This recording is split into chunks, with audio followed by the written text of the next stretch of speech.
Hey everybody, good to see you. Sorry it took a minute to get on here. Just trying to catch up on some of the comments. Great to see everybody on and seeing some of the comments. See some of my hometown people from 685. See you, Mike Boltmer from 1166, my home local. Hey, local 707, Ontario, Canada. Good to see you on here. Stephanie, always good to see you in 598. Magna Seating, local 70. Hey, Sonia, how's it going? Local 600. Thanks for all your work down there. Local 51, 2209 in Fort Wayne, back in my home state of Indiana. Good to see all of you on here. I'll give it one more minute here and we'll get rolling. Got quite a bit to go over today, so sorry there's been a lot going on and a lot not going on. Hey, Nancy, Len Defiance, good to see you. One of our retirees out there.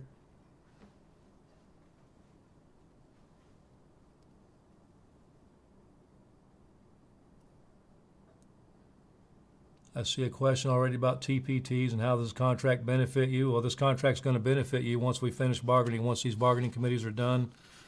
We got a lot of work to do in the area of TPTs and getting our TPTs converted to full-time and having temporary work be what temporary work really is, temporary, not full-time work. So we got a lot we're still working on, a lot of ways to go here. So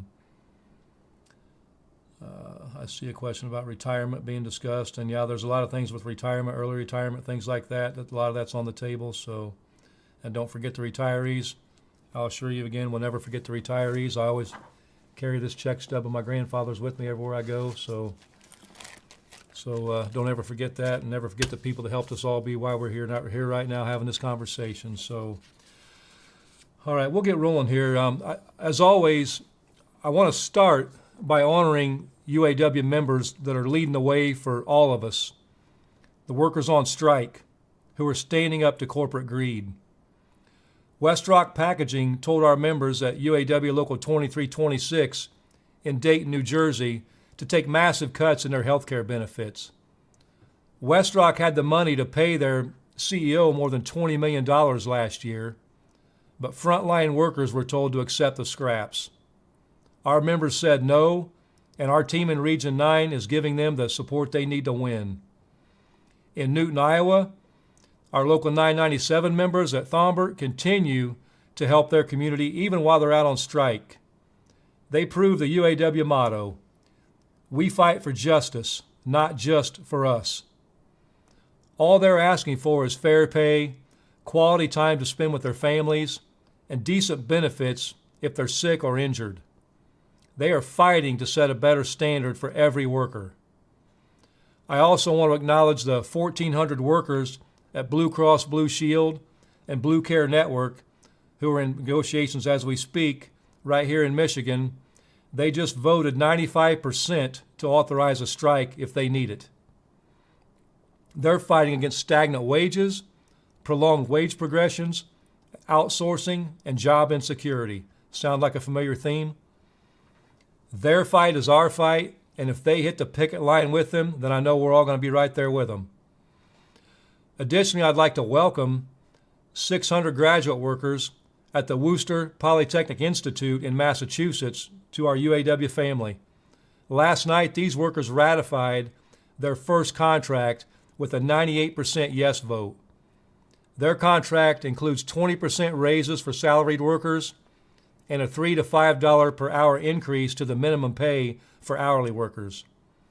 They also won some incredible protections, including strong language that provides them the right to take issues of harassment, discrimination, and bullying to arbitration if they aren't appropriately addressed by management.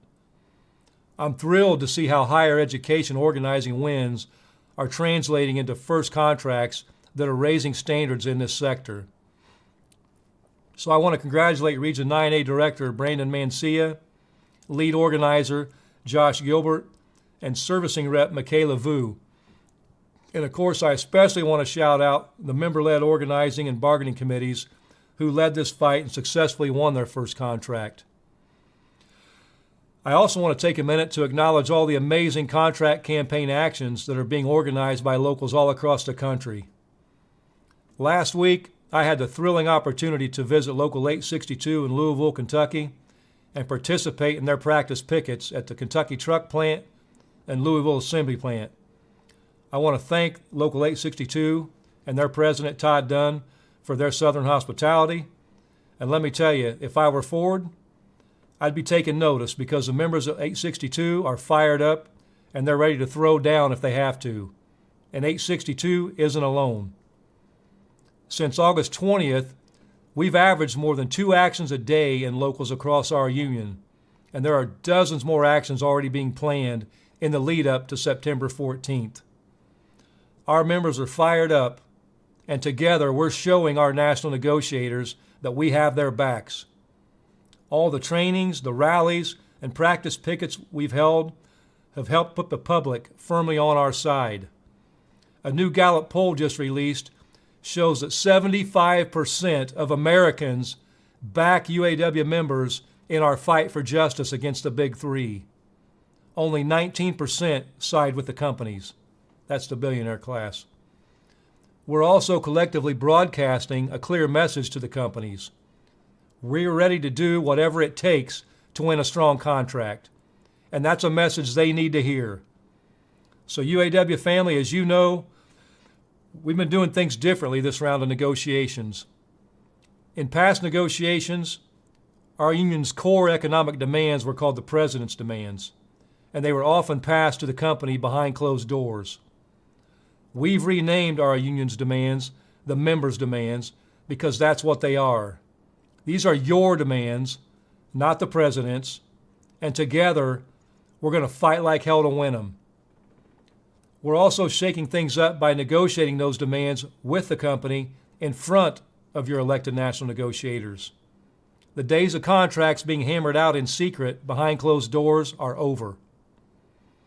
I know our demands are ambitious, but I've told the companies repeatedly, I'm not the reason that members' expectations are so high. What's driving members' expectations are the Big Three's profits. You can't make $21 billion in profits in half a year and expect members to take a mediocre contract.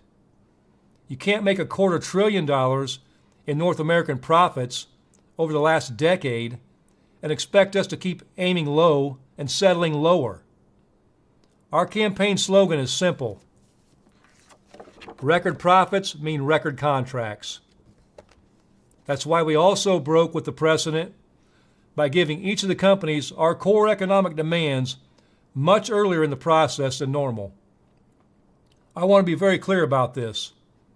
Our goal is not to strike. Our goal is to bargain a fair contract. But if we have to strike to win economic and social justice, then we will. Our membership has spoken, and our mandate is clear. 97% said you are willing to go the distance and do what it takes to win our fair share if it comes to that. And we're not afraid to use our power as workers. We gave our economic demands to Ford, GM, and Stellantis over 4 weeks ago because we knew there was a lot to discuss and we were eager to get down to business. The Big Three have a simple playbook when it comes to bargaining that can be summed up in 3 words. Delay, delay, and delay.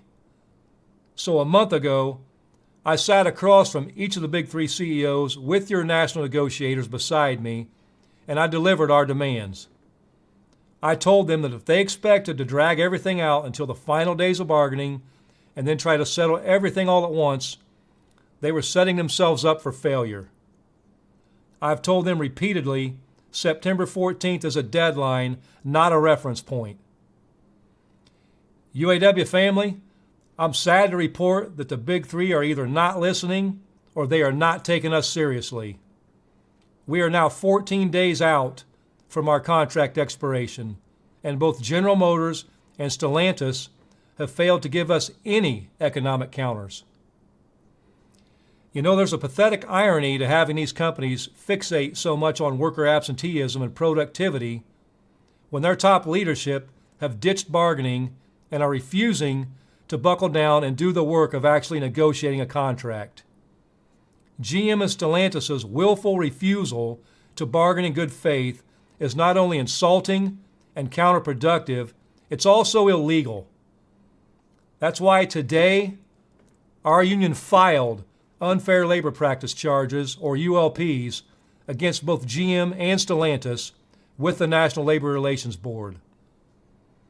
Unfortunately, many employers across the country are willing to break the law and incur the meager fines and penalties that result as just the cost of union busting. While it's important we always defend our rights and seek assistance from the Labor Board in holding companies like GM and Stellantis accountable, at the end of the day, our strongest line of defense is each other and our ability to take collective action.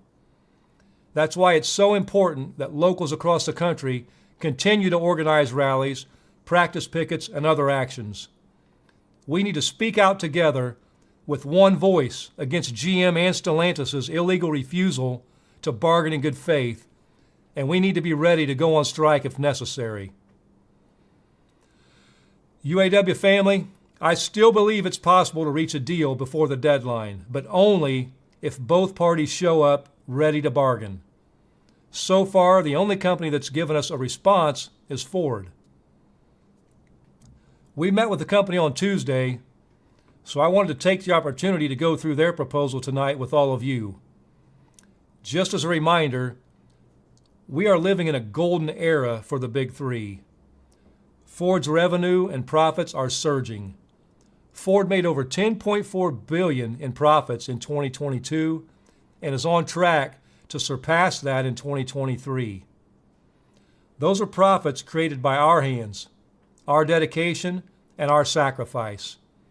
And those profits have resulted in unparalleled gains for company executives and rich shareholders. In fact, Ford CEO Jim Farley has said that Ford is entering, quote, the most promising period for growth in Ford's history. So let's take a look at what Ford is proposing for their workers as the company moves forward into a new era of magnificence and splendor. First, we've demanded that temporary work be just that, temporary. Many of you have probably seen the video we made telling the story of Ford employee Sarah Chambers, a fourth-generation Ford worker and a single mother who started at Ford as a temporary worker and had to work for 16 years before reaching top pay. I want to take less than a minute to show you a quick clip from that video. My grandfather worked at Ford. My great-grandfather was the first deaf man to be hired in at Ford Motor Company. He had 8 kids and provided for his family. And then my mother raised 5 kids, mostly on a single income until her older years. So all of those generations could do it on a single income because they had raises along the way that sustained the economy and the cost of living at that time. And somewhere in between, I think Ford, GM, and Chrysler, I think the employees got left behind. Hello? Okay. All right, bye. No, you're good. You tell them we want to fight for all our tips. Yeah. And wages. Everything that we got as legacy people. Yes, and we also need to fight for you guys to have better wages. So like Sarah, many of you know that my grandparents also were auto workers. In fact, I carry one of my grandfather's check stubs with me every day that I go to work. That generation was willing to uproot themselves from all corners of this country and move to the Midwest to take jobs at General Motors, Chrysler, and Ford, because that was what was understood to be a life-changing opportunity to earn a family-sustaining income. Sarah's experience is the exact opposite. Rather than receiving an income that can support her family, Sarah's had to live paycheck to paycheck during the company's most profitable decade in history. So Sarah's right. While the companies have succeeded, workers have been left behind.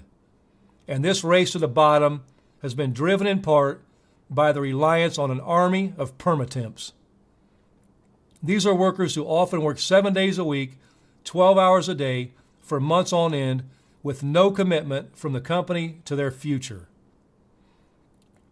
That's why we have demanded an end to the use of permatemps with strong language that would require all temporary workers to be given the opportunity to convert to full-time seniority employment after 90 days.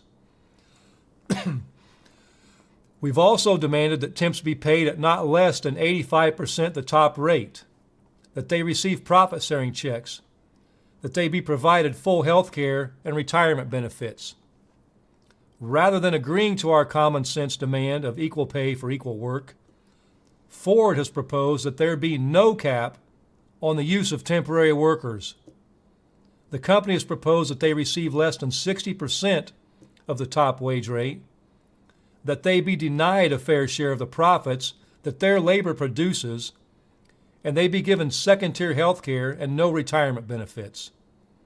Worse still, under Ford's proposal, the company would have the right to transition to an entirely temporary workforce over time, and we would have no say in this. So let me say that again. The company is proposing the unilateral right to hire as many temps as they want and keep everyone working as temps permanently with no end in sight. UAW family, that ain't happening. We're going to continue to fight to make sure that temporary workers don't become a growing underclass of workers at the Big Three, and we're going to win that fight. You know, my grandparents' generation, the generation that founded our great union, they also knew that while the bosses and politicians love to give lip service to the value of hard work, they only put their money where their mouth is when they are forced to. Today, we are once again living in a time of great inequality. The rich are getting richer, while the rest of us are getting left behind. It's up to us, once again, to turn the tide against corporate greed by demanding labor's share of the value that we produce. That's why we went to Ford and proposed a double-digit wage increase, just like the Big Three CEOs have received over the last 4 years, because we know our members are worth the same and more. We also have a lot to make up for in inflation-adjusted dollars. Our starting pay today is $10 an hour less than it was in 2007, 16 years ago. So we've demanded the reinstatement of cost of living adjustments to protect our future and our families against the relentless tide of inflation. What has Ford proposed? A 9% general wage increase over the life of the contract. Instead of cost of living, they've offered one-time lump sum bonuses. Companies love lump sum bonuses because they keep your base wages low, reducing your lifetime earnings. Ford's wage proposals not only fail to meet our needs, it insults our very worth. You know, we've talked a lot about how the Big Three CEOs saw their pay increase by 40% over the last 4 years, while our pay only went up by 6%. But company executives aren't the only ones making out like bandits while we fall further and further behind. At the risk of sounding like Jim Cramer on CNBC, I want to show you a chart about Ford's dividends. As you can see here, Ford has been using the profits of our labor produces to increase the dividends they pay out to shareholders.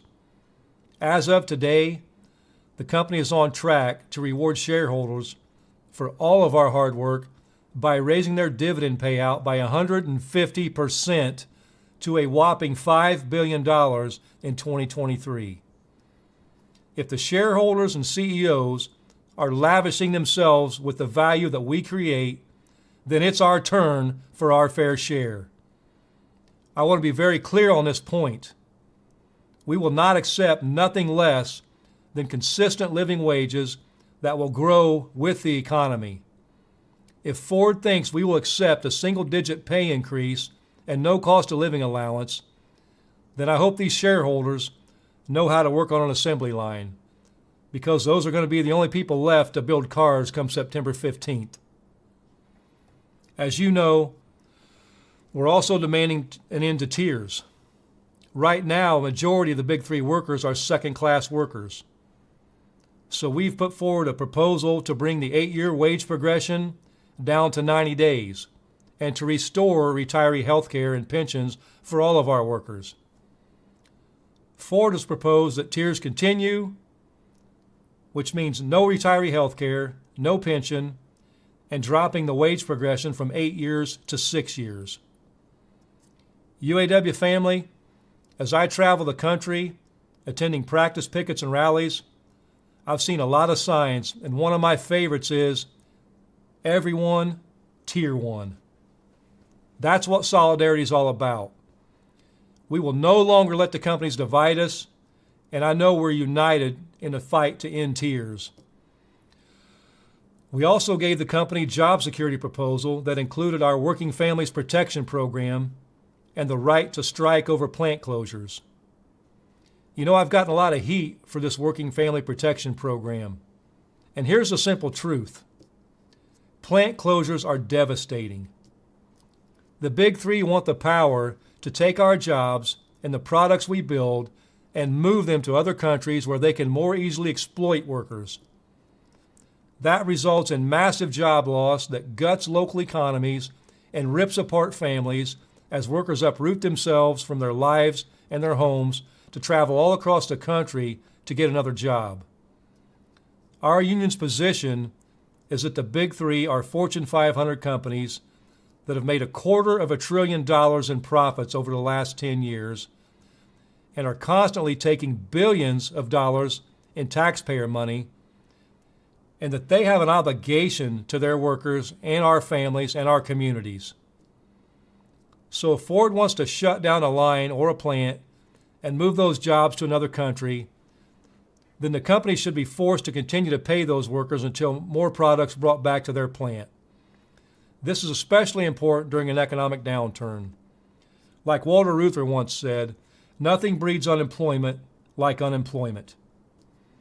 So our Workers' Family Protection Program would disincentivize the Big Three from shipping our jobs away. It would keep our families together, and it would keep local economies strong during tough times. It also wouldn't cost the companies anything if they keep their word and honor their commitments to our members. What's even more shameful is that the Big Three would continue to threaten us with plant closures during the greatest economic run in their history. That's economic terrorism, plain and simple. Sadly, Ford has rejected all of our job security proposals.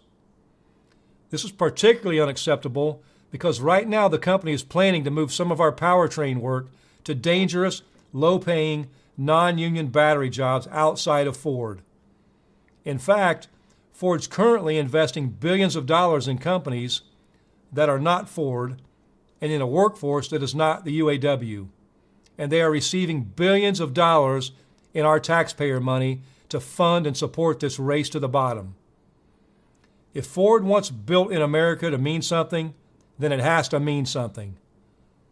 Our union isn't going to stand by while we replace oil barons with battery barons, who are more than happy to take billions in taxpayer handouts while offering workers dangerous jobs at poverty wages. Ford has a chance to lead here, but sadly, they are choosing the low-road approach. Our union's been very clear on this. We're going to fight for a just transition.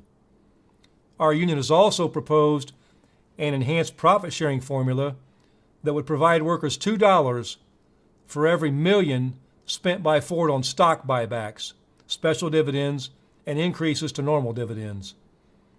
Ford has responded with a concessionary proposal that would change the profit-sharing formula so that workers would actually earn less. We ran the numbers on this, and as you can see from this chart, under Ford's proposed profit-sharing formula, Ford workers would have earned 21% less in profit-sharing checks over the last 2 years. When I was running for president, my campaign slogan was simple: no corruption, no tiers, and no concessions. I meant it then, and I mean it now. We've also put forward several proposals aimed at increasing work-life and family balance. Like I've said many times, we are one of the most overworked populations in the world. The average worker in Germany works 3 months less a year than the average worker in the United States. What that shows us is that forcing workers to live paycheck to paycheck while working 7 days a week for every week of the year, it's a social choice, not a necessity. You know, I heard this saying once that every billionaire is a policy failure. Truer words have never been spoken. Billionaires, in my opinion, don't have a right to exist. The very existence of billionaires shows us that we have an economy that is working for the benefit of the few and not the many. I say the same's true for poverty wages and long hours. We need to wipe them out. The labor movement once fought for a vision of work life in which everyone had 8 hours for work, 8 hours for rest, and 8 hours for recreation. Sadly, it feels like we've gone so far backwards that we have to fight just to have the 40-hour work week back. Why is that? So another asshole can make enough money to shoot himself to the moon? We need to get back fighting for a vision of society in which everyone earns family-sustaining wages and everyone has enough free time to enjoy their lives and see their kids grow up and their parents grow old. Rather than working with us on achieving that vision, Ford has rejected all of our quality of life proposals. They even rejected our demand that Juneteenth be a paid holiday. Let that sink in. Ford refuses even to recognize Juneteenth as a paid holiday, a day that's not just of historic importance to all of us, but a symbol of our shared values and the progress we still need to make as a country. That's shameful. Last of all, we put forward a number of proposals to significantly increase retiree pay. Many of our retirees have given their bodies to these companies. They worked long, hard days on assembly line for decades, and they deserve to retire with dignity. Sadly, they haven't seen their pay increase by a cent in over 17 years. And also, sadly, Ford seems content to reward shareholders and corporate executives, but not the people whose bodies and labor literally built this company. They rejected all of our demands to increase retiree pay outright.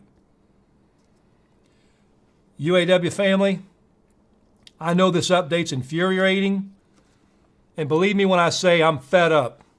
And one thing I want to tell you is this trash can is overflowing with the bullshit that the Big Three continue to peddle. We knew this was going to be a fight, and I want you to remember that the founding generation had to, what all they had to do just to win their union. They had to sit down in the plants. They had to fight company goons, and they knew that nothing was given to us. If we want higher wages, better benefits, and a better future for ourselves and our families, then we're going to have to fight like hell to win it.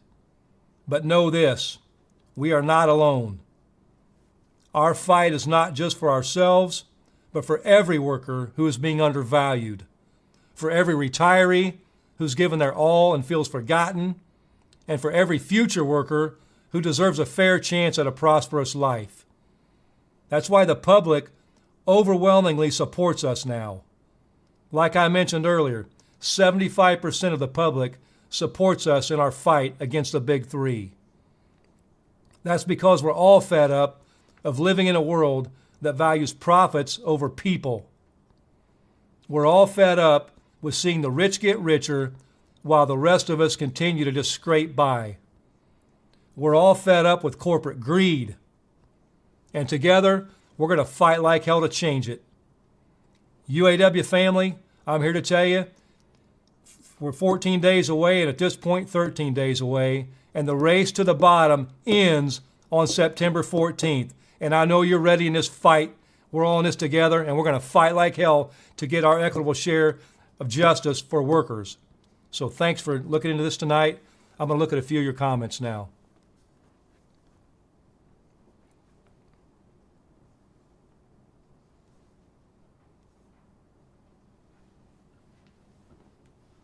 Pension increase, I see it. Nice comment from Stephanie Riley. You need a paper shredder, Sean. Yeah, yes, I do, because a lot of bullshit's been flowing for a long time from these people. And we're going to put an end to it, though.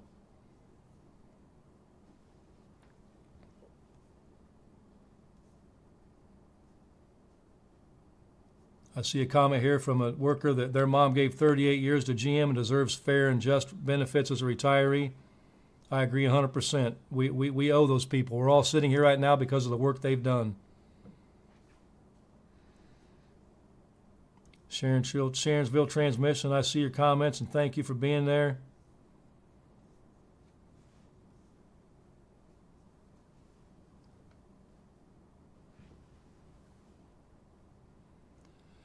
Yep, I see a comment here about, Stellantis in 15, FCA was supposed to bring the heavy-duty Ram trucks back to Warren, and they failed to do that. They failed to deliver. And that's a long line of failures on the parts of these companies. We can go company by company at the promises that were made in bargaining and the failures on the companies to deliver on them, and the failure to deliver for those workers and our members that create those profits that put them where they are today.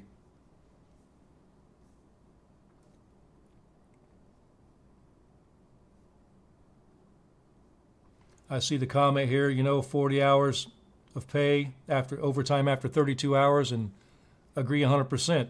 We got to get back, we got to get that work-life balance back. And it doesn't limit us from working overtime, but overtime should be a choice for workers, not forced, as so many of our workers are being forced in all of our careers. In my 29 years, mandatory Saturdays, critical status, all the different things the companies use. It's ridiculous. And they want to call you family.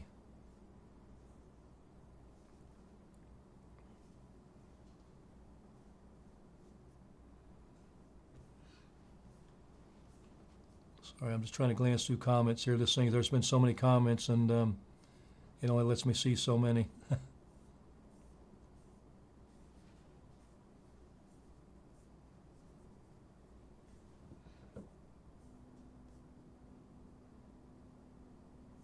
I see the comment about Arlington. We work 6 days a week, been mandatory for years, and I feel you. My plant's the same way. It's pretty much a 7-day operation, and it has been for the 29 years I've worked there. So, there's better ways to do this.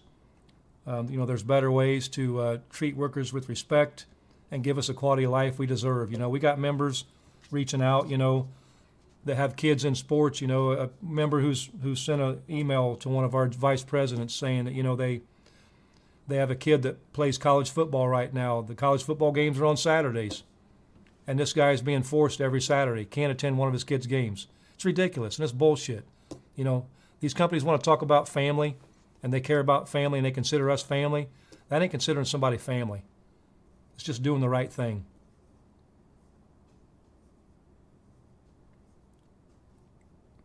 And I see the comments from GMCH, and we hear you. We got to end tiers. GMCH is a tier. It needs to end. So I hear you. I see the comments on here. I guarantee you, Vice President Booth, your committee, everyone understands that.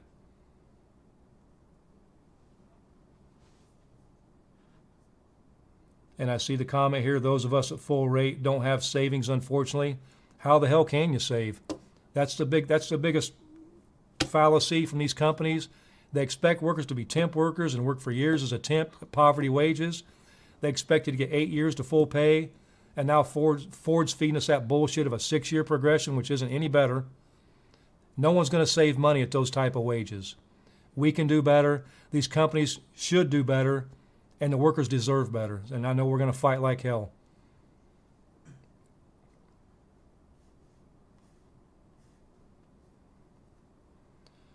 All right. So, I see a lot of thank yous and stuff on here. And, like I said, I really appreciate your time. I appreciate everyone getting on here. It's important to us. And let me assure you, the Vice Presidents, Secretary Treasurer Mock, the whole IAB, it's important to all of us that we do this messaging with you every week, because it's important that you hear where we are and give you status updates. The VPs and your committees, along with our team, a lot of support staff, we're in there busting our asses every day to get you your share of economic and social justice. And so, we're going to keep doing this. We'll keep updating you. This week has been a real shit show, just to be honest with you. So we got a long ways to go. We can get there. Let me make that clear. We can get there, But these companies better buckle down and they better get serious. And if they don't, we're going to show them what getting serious is all about come September 14th. So appreciate your time tonight and look forward to moving forward with you. Thank you.